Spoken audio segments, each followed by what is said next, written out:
पुण्यात brake fail कंटेनरचा तांडव, 20 ते 22 गाड्यांना धडक, 7 ठार, 15हून अधिक गंभीर जखमी. मुंबई बंगळुरू महामार्गावरील नवले ब्रिज परिसर पुन्हा एकदा रक्ताने माखला. गुरुवारी सायंकाळी झालेल्या भीषण अपघातात ब्रेक फेल झालेल्या एका कंटेनरने समोरच्या गाड्यांवर अक्षरशः तुटून पडत 20 ते 22 वाहने उद्ध्वस्त केली. या दुर्घटनेत 7 जणांचा मृत्यू झाला असून 15हून अधिक जण गंभीर जखमी झाले आहेत. अपघातानंतर काही वाहनांना आग लागल्याने घटनास्थळी एकच आरडाओरडा झाला. अपघात इतका भीषण होता की अनेक वाहने एकमेकांवर चढली, कार पूर्णपणे जळून खाक झाली.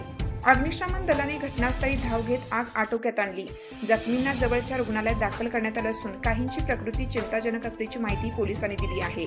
ब्रेक फेल हा अपघाताचा प्राथमिक कारण. प्राथमिक माहितीनुसार भरधाव वेगाने उतारावरून खाली येताना कंटेनरचा ब्रेक फेल झाला. त्यामुळे चालकाचे नियंत्रण गमावून अनेक गाड्यांना जबर धडक दिली.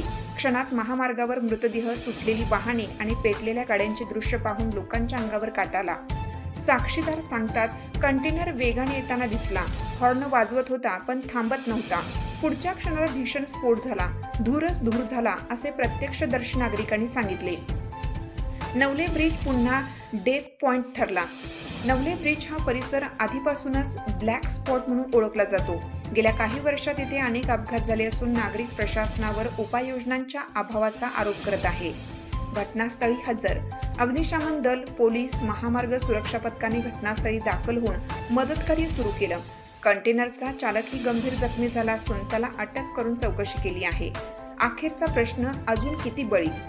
नवले ब्रिजवरील हा पुन्हा एक भीषण इशारा आहे. प्रशासनाने तातडीने कायमस्वरूपी उपाययोजना न केल्यास अशा दुर्घटना पुन्हा घडू शकतात, असा इशारा स्थानिकांनी दिला आहे.